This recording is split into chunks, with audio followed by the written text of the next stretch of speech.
Hello, my name is Donovan Brown. If you enjoy this video, you can follow me on Twitter or you can also follow my blog. In this video, we're going to cover a few features of the Coded UI Test Editor available in Feature Pack 2 for Visual Studio 2010.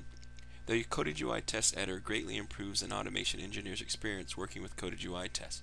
The features we're going to demonstrate today are splitting actions into separate methods, renaming methods, locating UI controls in a running application, and editing a control's search properties to increase the likelihood of locating that desired control during playback.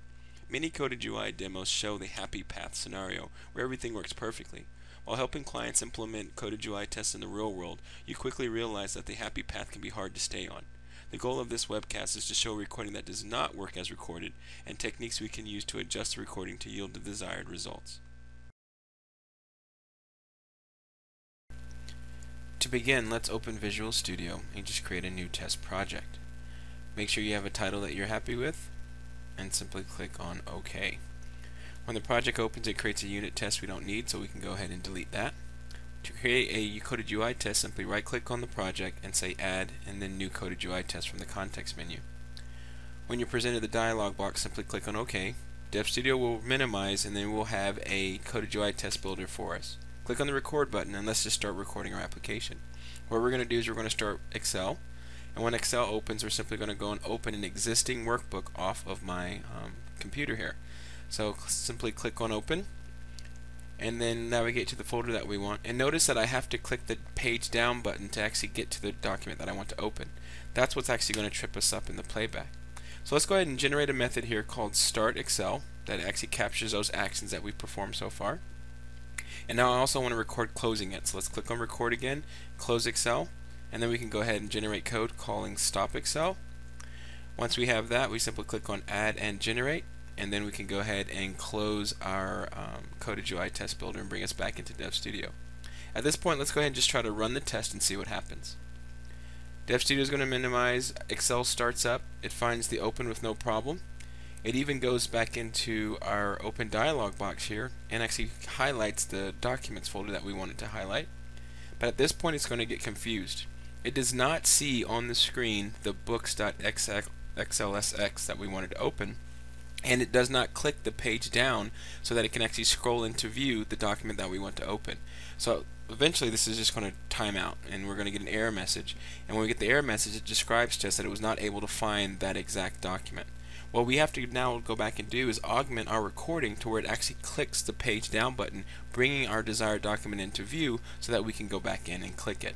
So after a while, it'll time out, and we'll get an error message very similar to the one we're about to see on the screen right now.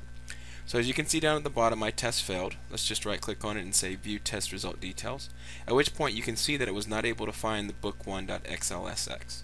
Okay, so what we have to do now is go back in and augment it, and we're going to start using those features we talked about in the Coded UI Test Editor. By double clicking on the UI map, I now get into what we call the UI Test Editor.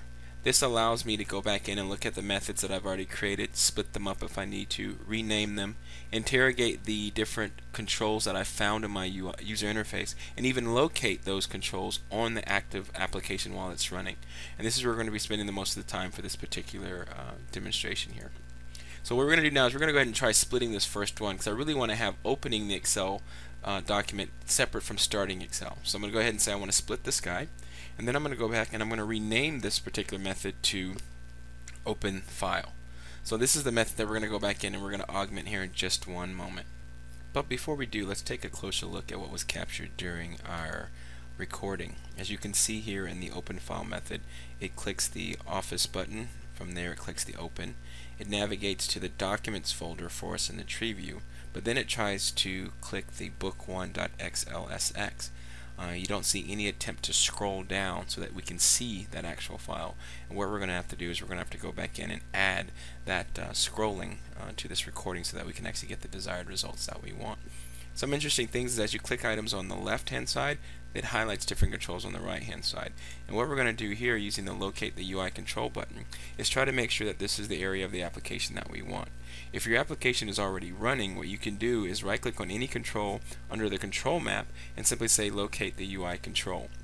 I do this so I can make sure that the focus is where I expect it to be, and if I've adjusted any of the search criteria of a particular control, I can use this feature to make sure that I'm having a higher accuracy on finding that particular control. For example, this should be the list box that contains the document that we want to open. So all I have to do is simply click on locate the UI control, and when I do that, it should then go and find that control inside of my user interface. So this lets me see that that's the exact portion of the screen that we're working with. However, what we actually want to click on is right below the scroll bar. Scroll bar is broken down into several different sections: the thumb itself, which you can grab and scroll, and the area above or below the thumb, which is for the page up or the page down. And we're going to actually go back in, edit our UI map so that it actually contains that button, so that we can scroll down page by page of a particular scroll bar and actually click it. But before we do, we have to go back in and update our test method. Remember, we split the Start Excel into Start Excel and Open File. So we need to add a call to Open File to our test method so it actually performs those actions. Now that we've done that, we can simply right-click on our UI map and select Edit with Coded UI Test Builder from the context menu and bring up our test builder. At that point, we can then use the crosshairs to interrogate our user interface and locate the exact portion we want to add to our UI map. And this is the portion that I'm looking for. As you can see, it's called the page down button, and it's a button that is part of the scroll bar. What we can do with this user interface, as you can see if I've expanded it to the left here, it allows me to see all of the different controls. I can rename them, and I can add new controls to my UI map. So what we're going to do here is we're actually going to go back in and rename one of these controls so it's easier to find once I'm back inside of Visual Studio. So let's just go ahead and click on this guy here, and then what we're going to do is we're going to rename him to scroll bar. Right? That way it'll be much easier for me to find once I'm back inside of Dev Studio. Now what I also have to do is click the far left button on the toolbar there to make sure it adds these new items to my UI map. Now when you make a change to the UI map like that, you need to make sure you go back in and you regenerate code. So what I'm going to do now is simply click on the regenerate code button, tell it to generate, and then I can close my UI test builder. I also want to go back and close Excel now, and we're done with it. I don't want it to mess up our playback. And we can go ahead and close a couple of these other windows, and let's go back in and open up our UI map. At this point, if we come over to the control map, we should be able to navigate down and see those new items that we created. See scroll bar, and finally the page down button. That's the one that we actually want to click during our recording. So what we're going to do now is we're going to come over and look at the actions, and as you'll notice, the actions, there's no option for us from the context menu to add a new action. What we need to do at this particular point is right above where it clicks on the book1.xlsx, we need to add a clicking of the page down button that we just added to our UI map. Unfortunately, we can't do that with the coded UI test editor, so we're actually going to go inside of the XML itself and change it. So what we can do is simply close this particular window, right click on our UI map and say open with, and then choose a normal XML editor. At this point we're going to go back in and we're going to search for the portion of this XML that clicks on the actual file that we're looking for. We're simply going to copy this action here and create a duplicate of it, and then we're going to go back into the coded UI test editor and update it. So whenever you touch the XML file, remember you have to regenerate code. So I'm going to go back in and use the coded UI test builder to generate code.